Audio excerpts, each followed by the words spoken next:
세상에 쏙 들어오네. 박범 변호사님. 꽃가마 태우고 잡아가래?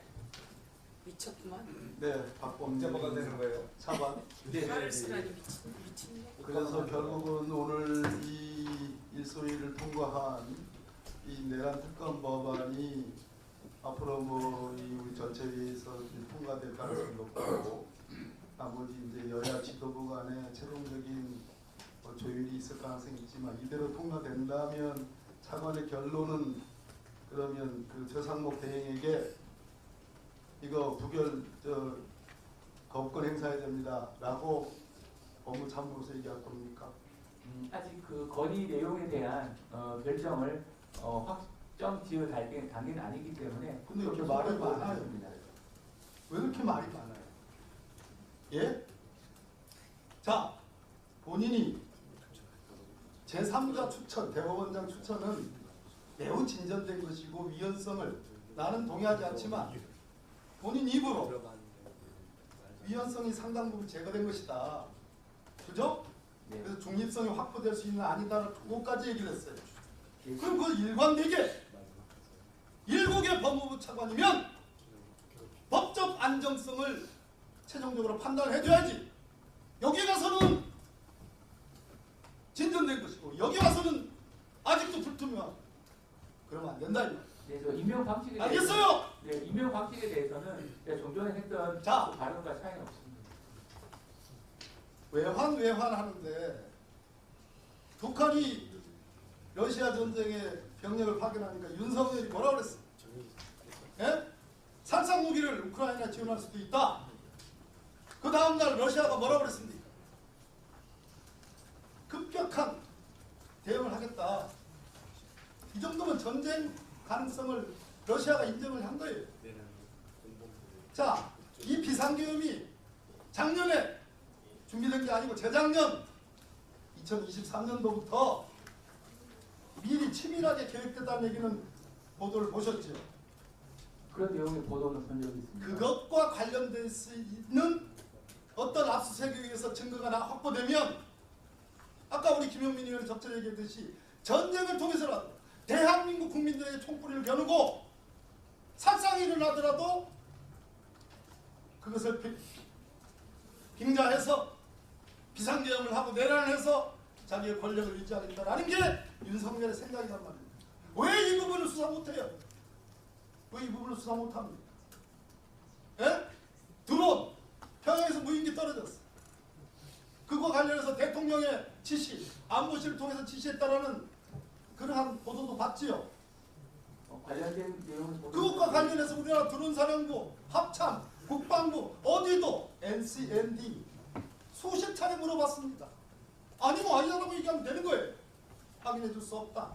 매우 높은 개연성이 있다. 그 정도는 우리 법률가들이 이 정도의 법정에서 만약 그런 답변을 하면 여기 법원 행정처장이 나오고 있지만 판사가 어떻게 사실 판단하겠어요? 아, 드론 보냈구나. 저급한 드론 보내가지고 평양 시민들이 다 듣도록 해가지고 격추하기를 원했는데 격추하지 않았다. 이 정도의 개연성은 있는 겁니다. 틀립니까? 그런 걸 걱정하는 거예요. 아니면 걱정할 필요가 없는 거예요. 맞을 가능성이 높으니까 그런 부분들을 외환이라는 이름으로 전쟁 유도 혐의예요. 외환이 아니에요. 이 부분을 수사해야 되는 게 맞지요. 난 그렇게 생각합니다. 내 말에 설득력 있습니까? 아니, 위원님. 자, 그리고 이 내란죄가 법원 행정처장님 결과범입니까? 국헌문란의 목적이 달성돼야 돼요? 그래서 국회가 아작나고 중앙선관위가 아작나야지 내란죄가 성립하는 겁니까?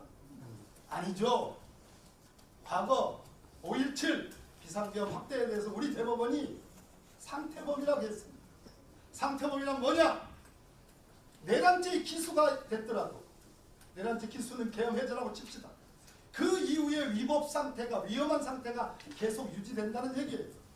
언제까지? 전두환이 11대 대통령 취임하고 그때까지도 위법 상태가 유지되고 그 뒤에 또 통일주체 국민회의인가 거기서 또 대통령 개헌을 해서 대통령이 됩니다.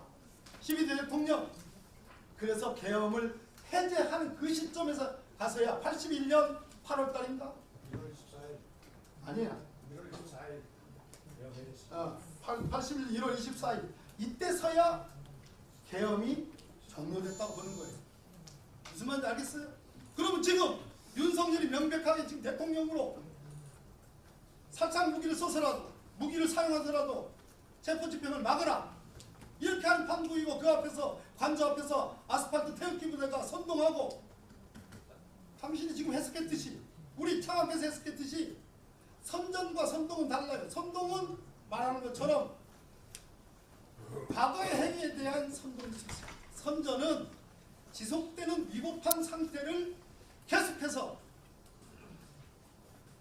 광고하는 행위, 지속적이고 규범 조직적으로 선전하는 행위가 선전죄에 들어가는 거예요.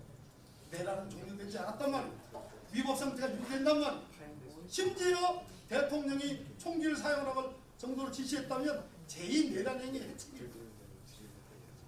그런 면에서 내란 선전 선동이 안 된다는 우리 차관의 법리적 판단은 내가 보기에는 아주 지역 말단적이고 근시안적인 해석이다. 난 이렇게 생각하는데 어떻게 생각하십니까? 네, 일단 그 부분은 현재 상태에 대한 평가와도 관련된 부분입니다. 그래서 그 부분에 대해서 여러 가지 견해가 있을 수 있다고 생각을 합니다. 그 대법원 판례 읽어보세요. 왜 81년 1월 24일 날 1년 이상 왜 그 유급 상태가 유지했다고 대법원 판례가 보고 있는지 전두환이 집권했기 때문에 그렇게 된 거예요. 지금 윤석열은 집권이 아니라 대통령이에요. 대통령. 아직은. 그래서 내란의 위법 상태는 여전히 유지되는 겁니다. 그렇게 생각합니다. 알겠어요? 네. 말도 함부로 하지 마세요. 왔다리 갔다리 하지 마시라. 나를 안정시켜야 되지 않겠어요? 네. 마치겠습니다. 죄송합니다. 네, 박범계 변호사님 수고하셨습니다. 유상범 간사님도 잠깐 1분 인사 진행만 아닙니다. 네, 유상범 간사님 진행하세요. 저한테는 뭐 시간 오버했다고 딱 바로 저 지적하시더니 어떻게 박범계 간사님 시간 오버를 저보다 2배 이상 했는데 질의하세요. 아무 지적이 없나요? 질의하세요. 거기다가 왜 책상을 칩니까? 왜? 왜? 우리 저 간사님이 굳이 책상을 안 쳐도 말씀 잘 하시잖아요. 근데 질의하세요. 책상을 쳐도 공포감이 들어요. 공포감이. 지금 말씀하시는데 정말 발언 조심하시고요. 행동 조심하세요. 국민들이 지켜보고 있잖아요. 자기들이 여당이지 오버 좀 하지 맙시다 우리. 송석준 의원님, 책상 치지 국민들이 마시고, 지켜보고 시간 있어요. 오버하지 마시고요. 조용히 좀 하세요. 합시다. 예. 질의하세요. 소리 좀 지르지 마세요 좀. 자기가 소리 지르고 이사진의 입장. 돈이 더 들어.